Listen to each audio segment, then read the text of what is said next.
بسم الله الرحمن الرحيم.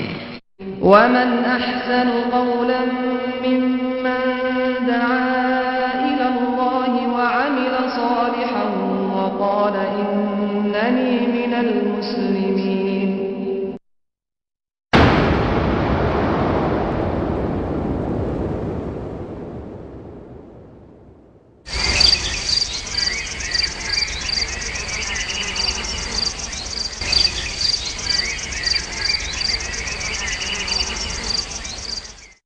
بسم الله الرحمن الرحيم.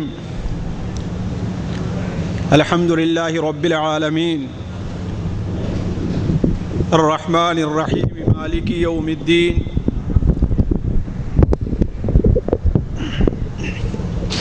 ونشهد أن لا إله إلا الله ونشهد أن سيدنا ومولانا محمدا عبده ورسوله أرسله إلى الناس كافة بشيرا ونذيرا. أما بعد فإن خير الحديث كتاب الله وخير الهدي هدي محمد صلى الله عليه وسلم وشر الأمور محدثاتها وكل محدثة بدعة وكل بدعة ضلالة وكل ضلالة في النار. أعوذ بالله السميع العليم من الشيطان الرجيم. بسم الله الرحمن الرحيم. أفمن شرح الله صدره للإسلام فهو على نور من ربه فويل للقاسية قلوبهم من ذكر الله أولئك في ضلال مبين. سبحانك لا علم لنا إلا ما علمتنا إنك أنت العليم الحكيم. رب اشرح لي صدري ويسر لي أمري واحلل عقدة من لساني يفقه قولي وَاحْلُلْ عُقْدَةً مِّن لِّسَانِي يَفْقَهُوا قَوْلِي. عزیز ساتھیوں، دینی بھائیوں، معزز علماء کرام اور قابل احترام پیاری بہنوں، السلام علیکم ورحمۃ اللہ وبرکاتہ. اللہ تبارک و تعالی نے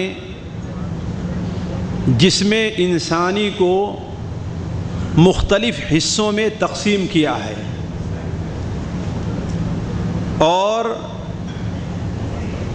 ہر حصے کو، جسم کے ہر عضو کو، جسم کے ہر جز کو اللہ تبارک و تعالی نے جہاں رکھا ہے اس کی اپنی ایک اہمیت ہے. البتہ ہماری اور آپ کی نظر میں بعض عضو، جسم کے بعض حصے اگرچہ بے فائدہ نظر آتے ہیں، لیکن ایک حقیقت یہ ہے کہ ہر جز کا، ہر حصے کا، ہر عضو کا اپنا ایک مقام ہے. اسی کے ساتھ ساتھ اللہ تبارک و تعالی نے بعض جز کو، جسم کے بعض حصے کو، جسم کے بعض ٹکڑے کو بعض پر فضیلت بخشی ہے. جس طریقے سے دنیا کے انسان ہیں، ہر انسان اپنی جگہ اللہ تعالیٰ کی جہاں ایک مخلوق ہے، وہ جہاں پر ہے اس کی اپنی ایک اہمیت ہے، لیکن اللہ تبارک و تعالیٰ نے بعض انسانوں کو بعض انسانوں پر فضیلت بخشی ہے. اسی طرح اللہ تبارک و تعالیٰ نے جسم کے بعض حصے کو بعض حصے کے اوپر فضیلت اور اہمیت دی ہے. مثال کے طور پر انسانی جسم کے اندر زبان کی جو اہمیت ہے وہ انگلی کی اہمیت نہیں ہے.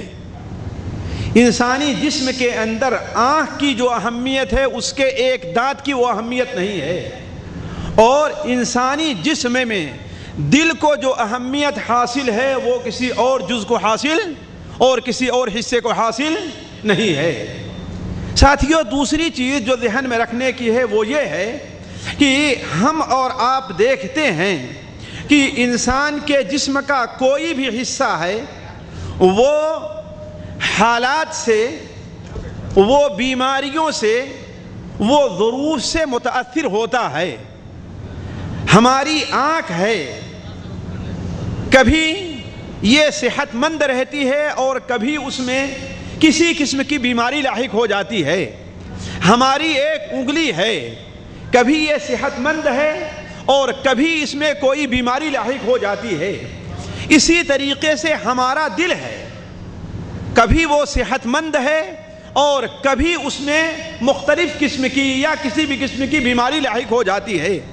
بعض بیماریاں تو ایسی ہیں ساتھیوں جن کا ہم اور آپ احساس کرتے ہیں اور اسے محسوس کرتے ہیں، لیکن دل کی بہت سی ایسی بیماریاں ہیں جن کا احساس ہمیں اور آپ کو تو کم، البتہ اللہ تبارک و تعالیٰ کے مقرب بندوں، اللہ تبارک و تعالیٰ کے نیک بندوں، اللہ تبارک و تعالیٰ کے برگزیدہ بندوں کو اس کا احساس زیادہ ہوتا ہے اور وہی اس کا صحیح علاج کر سکتے ہیں۔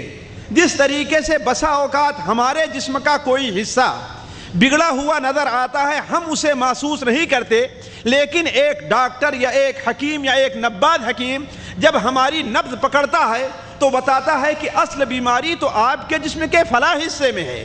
آپ اپنے سر کے درد کا علاج، آپ اپنے پیٹ کے درد کا علاج بلا وجہ کر رہے ہیں، اصل بیماری تو کسی اور حصے میں ہے۔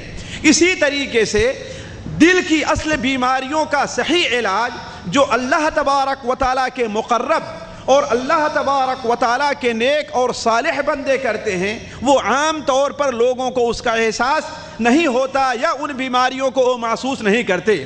ساتھیوں، انسان کا دل مختلف بیماریوں کا شکار ہوتا ہے۔ معذرت کے ساتھ میں ان بیماریوں سے متعلق گفتگو نہیں کرتا جن بیماریوں کا ذکر ہمیں ڈاکٹروں کی کتابوں یا حکیموں کی پوتھکوں میں ملتا ہے یا ویدوں کی پوتھکوں میں ملتا ہے۔ ہم دل کی ان بیماریوں سے متعلق گفتگو کرتے ہیں جن کا ذکر اللہ تبارک و تعالیٰ کے وہ مقرب بندے جو اصل میں دل کی بیماریوں کا علاج کرنے اور اس کی تشخیص کرنے کے لیے آتے ہیں، انہوں نے بیان کیا ہے۔ بعض علماء کی کتابیں میں پڑھ رہا تھا، وہ بیان کرتے ہیں کہ قرآن مجید کے اندر انسان کے دل کی 27 بیماریوں کا ذکر ہے۔ ایک دو بیماریاں نہیں بلکہ انسان کے دل کی 27 بیماریوں کا ذکر اللہ تعالیٰ نے قرآن مجید میں فرمایا ہے اور اس کا علاج بھی بیان کیا ہے، اور نبی کریم صلی اللہ علیہ وسلم نے ان بیماریوں کے علاج کی طرف خصوصی توجہ دی ہے، اور صحابہ کرام رضوان اللہ علیہم کی یہی خوبی تھی کہ ان کا دل عمومی طور پر ان بیماریوں سے مکمل طور پر پاک تھا۔ ذرا اس حدیث کے اوپر نظر رکھیں تو آپ کو اس کا اندازہ ہوگا جسے حضرت عبداللہ ابن مسعود رضی اللہ تعالیٰ عنہ سے حضرت احمد ابن حنبل رحمہ اللہ اپنی کتاب مسند احمد میں نقل فرماتے ہیں کہ اللہ تبارک و تعالیٰ نے تمام مخلوق کے دلوں کی طرف توجہ فرمائی اور ان کے دلوں کو دیکھا تو سب سے پاک صاف، ہر قسم کی بیماریوں سے صاف ستھرا دل نبی کریم صلی اللہ علیہ وسلم کے دل کو پایا۔ اسی لیے اس دل کو اپنے رسالت اور نبوت کے خاتمے کے لیے اس کا انتخاب کر لیا۔ اس کے بعد انبیاء علیہم السلام کے بعد اللہ تبارک و تعالی نے تمام جنوں اور انسوں کے دل کی طرف نظر فرمائی تو سب سے صالح دل جو نبی کریم صلی اللہ علیہ وسلم کے بتائے ہوئے علاج کو قبول کر سکتا ہے اور جس دلوں سے بڑی آسانی سے انسانی دل کی تمام بیماریاں دور ہو سکتی ہیں، وہ دل صحابہ کرام کے دل کو پایا۔ اس لیے اللہ تبارک و تعالیٰ نے صحابہ کرام کو نبی کریم صلی اللہ علیہ وسلم کی صحبت اور آپ کے ساتھ ہونے کے لیے ان کا انتخاب کر لیا۔ تو ساتھیوں، عرض کرنے کا مقصد یہ ہے کہ انسان کا دل مختلف بیماریوں کا شکار ہوتا ہے اور وہ بیماریاں جب تک ان کا صحیح علاج نہ کیا جائے انسان کی کامیابی مشکل ہے۔ جیسے کہ اللہ تبارک و تعالیٰ ارشاد فرماتا ہے یوم لا ينفع مال ولا بنون الا من اتى اللہ بقلب سلیم، قیامت کے دن نہ کسی کا مال اس کے کام آئے گا نہ کسی کی اولاد کام آئے گی، صرف وہی انسان کامیاب ہونے والا ہے جو اللہ تبارک و تعالیٰ کے نزدیک قلب سلیم صحت مند دل لے کر کے آئے گا